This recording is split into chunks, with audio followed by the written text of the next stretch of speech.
Vă salut, dragi prieteni, și bine ne-am regăsit la un nou videoclip. Sunt sigur că mereu ați observat pe trunchiul pomilor dumneavoastră sau în coronament prezența furnicilor.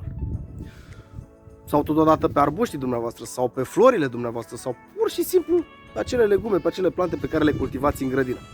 Sau poate ați observat frunze răsucite în coronamentul pomilor sau pur și simplu ați mers să stați la umbră în zilele însorite sub un pom și ați simțit că ceva lipicios, ceva umed cade pe fața dumneavoastră, chiar dacă pe cer nu este niciun nor.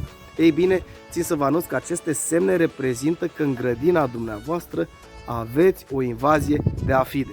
Acei păduri negri care nu numai că vă privează lăstarii tineri de substanțele nutritive necesare dezvoltării, stopând astfel creșterea lor sau poate duce până la moartea totală a pomului, cât totodată aceste afide pot reprezenta prin înțepăturile lor și prin acțiunile lor asupra lăstarilor tineri, pot reprezenta o poartă de intrare a altor agenți patogeni care pot dăuna culturilor dumneavoastră. Și totul se întâmplă din cauza furnicilor. Ei bine, și despre asta este videoclipul de azi. De ce se urcă furnicile în pom? Pentru că de acolo pleacă totul. Și haideți să vedem despre ce este vorba. Ei, dragilor, și pentru a putea înțelege mai bine care este procesul, m-am gândit să structurez acest videoclip pe două părți. Așa cum am procedat și în celelalte, prima parte va fi partea teoretică, în care voi da toate detaliile despre această relație între furnici și afide, ce se întâmplă din momentul eclozării ouălor până vor ajunge ele în coronament și mai ales care este rolul furnicilor în această ecuație, pentru că, așa cum am spus, totul pleacă de la furnici. Afidele teoretic n-au nicio vină în acest subiect, iar în cea de-a doua parte a videoclipului vă voi prezenta o metodă bio de combatere a acestor afide, de întrerupere al acestei relații mutuale între furnici și afide, astfel încât cultura dumneavoastră să fie protejată. Și bineînțeles că vă voi da și detaliile chimice, cum puteți combate chimic această problemă. Și astfel, haideți să începem cu povestioara demonstrată științifică și 100% reală. Care este relația între furnici și afide? Ce rol au furnicile în această ecuație? Și totul începe toamna. Sau mai bine spus, în apropierea toamnei, când aceste afide depun niște ouă pentru a pregăti generația viitoare care să ne invadeze nouă culturile. Ce fac în acest moment furnicile? Foarte simplu. Ele merg în mediul înconjurător, adună aceste ouă și le duc la ele în mușuroi, unde au grijă pe toată perioada iernii de ele. Primăvara, când încep primii muguri să pleznească și apar primele frunzulițe, acel moment coincide exact cu eclozarea ouălor din mușuroiul furnicilor. Și atunci ce fac furnicii? Ia aceste afide, merg pe suprafața trunchiului, ajung în coronamentul pomului și vor poziționa acele afide exact pe primele frunzurițe care apar primăvară. Imediat furnicile vor mușca pur și simplu acești muguri, aceste frunzurițe, pentru a stimula producția de sevă a pomului. Și de acolo încolo, afidele care au fost aduse de furnici aici vor înțepa în continuare acele frunzulițe și se vor hrăni cu seva pomului. Toate bune pe aici, da? Ei, care este rolul afidelor în această ecuație? Prin acel consum de sevă, afidele elimină o substanță dulce, o substanță plină de zahar. Pur și simplu sunt excrementele afidelor. Furnicile vin și se hrănesc cu aceste secreții ale afidelor, care sunt bocate în zaharul și în alte substanțe și știți, unde este vorba de zahăr, vin și furnicile. Deci despre acest lucru este vorba.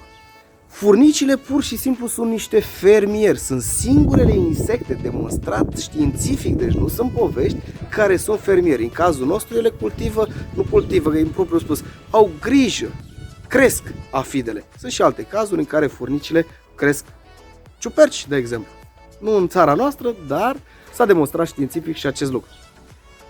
Așa cum v-am spus, până aici toate bune.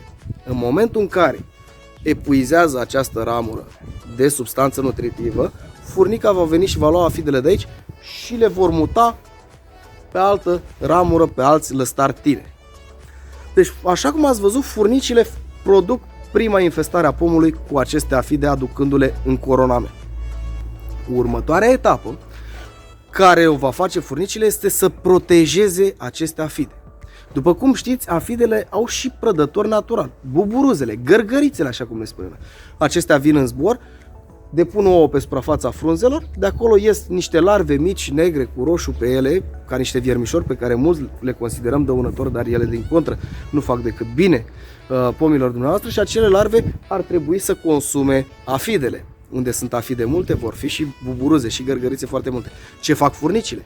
Imediat cum simt prezența de ouă, de buburuză pe suprafața frunzelor, vin și le elimină, le dă jos din coronament pentru a proteja aceste afide. Și cam acesta este ciclul lor mutual. Furnicile pur și simplu cresc afidele pentru a se hrăni cu secrețiile acestora. Până aici, toate bune. Și acum va veni cea de-a doua parte și cum anume putem împiedica acest ciclu, această relație mutuală între afide și furnici. Păi foarte simplu. Având în vedere că prima dată afidele sunt aduse de furnici în coronament, noi nu va trebui să facem decât o barieră. Am mai făcut în 2 videoclipuri, s-a văzut acea barieră, dar n-am detaliat-o ca în acesta, prin care noi vom întrerupe acest ciclu. Și priviți ceea ce se întâmplă în momentul în care facem acest lucru. Uitați ce se întâmplă în momentul în care am aplicat acea barieră. Furnicile efectiv s-au strâns și în partea de sus și în partea de jos și nu mai pot trece. Iar cele care trec vor rămâne lipite acolo. Ați văzut?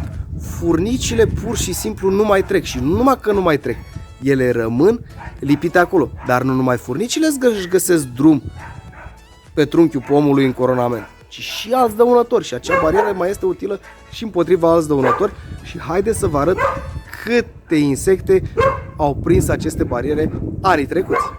Și aici avem exemplu perfect. Uitați, aceasta fiind o barieră de anul trecut. Până în această parte, sute de insecte de dăunători care n-au mai putut trece în partea de sus a coronamentului. Deja și în această barieră nouă care am pus-o anul acesta au început să-și facă prezența diferite insecte. Și ați văzut ce se întâmplă? Toți dăunătorii, inclusiv acele furnici, vor fi oprite. Poate unii dintre dumneavoastră se vor întreba, dar afidele au și aripi, unele dintre ele, și pot veni pe calea aerului. Da, într-adevăr, în funcție de condițiile atmosferice, în funcție de zona în care se dezvoltă aceste insecte, acestea pot dezvolta aripi în a doua parte a vieților, dar atunci infestarea va fi mult mai ușoară și nu vor fi probleme.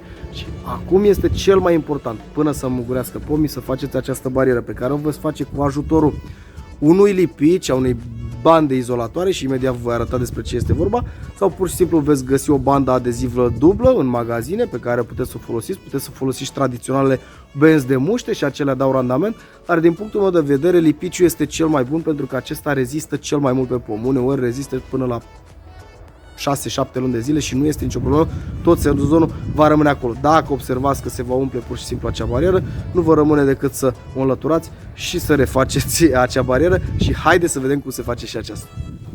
Și dragilor, această barieră este foarte ușor de aplicat, dar totodată este foarte eficientă. Ea va fi aplicată undeva până în ramificația tulpinii pomului. Și aveți nevoie de niște folie alimentară sau orice tip de folie. Eu folosesc o bandă izolatoare și niște lipici. Este un lipiș pentru șoareci, un lipiș care rezistă foarte mult timp. Îl puteți găsi în fitofarmacii, foarte simplu, cereți lipici de șoareci și pe acela îl aplicați după cum veți vedea. Dar înainte de toate, eu o să-mi pun niște mănuși pentru că acel lipici este foarte agresiv, adică se întinde și se lipește. Este făcut în momentul în care vine șoricelul acolo să nu mai scape. Și vom trece la partea propriu-zisă prin care vom face această capcană.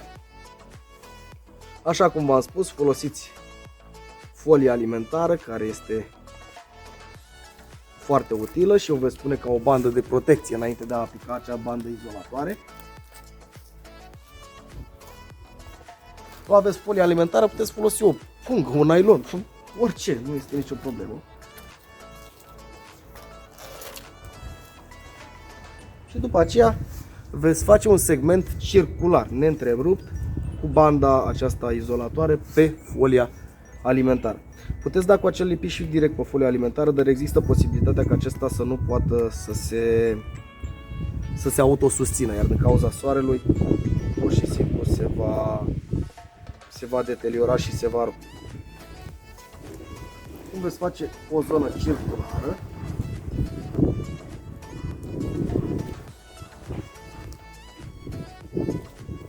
nu trebuie să fie foarte lată, nu trebuie să fie foarte strânsă, pomul nu suferă din această cauză, nu se va supraîncălzi, nu are nicio problemă. Și ultimul lucru pe care ar trebui să-l faceți este să dați cu acest lipici. La fel, segment continuu, să nu aibă loc pe unde să treacă aceste insecte. Exact cum voi proceda și eu aici.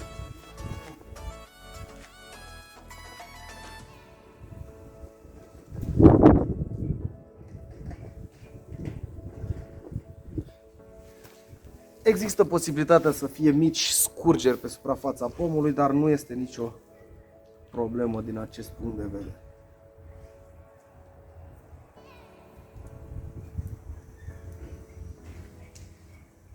Și cam acesta a fost tot procesul. Incredibil ce poate face o bandă izolatoare și un lipiș, nu? Vă pot scăpa pomii de o problemă foarte gravă și cel mai important este bio și mai sunt soluții bio care dau randament, dar aceasta este cea mai eficientă și este foarte important să o puneți în practică la toți pomii până ca mugurii acestora să pleznească, să apară primele frunzulițe. Bine, nici atunci nu este târziu, dar optim ar fi să procedați din acest moment această barieră. Eu o să fac la toți pomii mei din grădină acest lucru.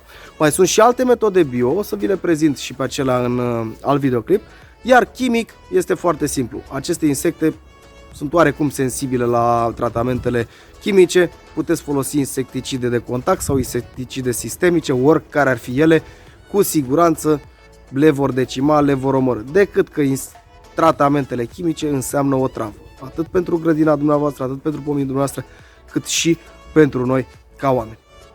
Acestea fiind spuse, sper să vă fie de folos acest material și puneți-l în practică, pentru că nu aveți nimic de pierdut și veți vedea cât de bine funcționează și pun pariu cu dumneavoastră că îl veți pune în practică după urmărirea acestui videoclip în fiecare an. Acestea fiind spuse, eu vă doresc tot binele din lume și să ne revedem cu bine la următorul material.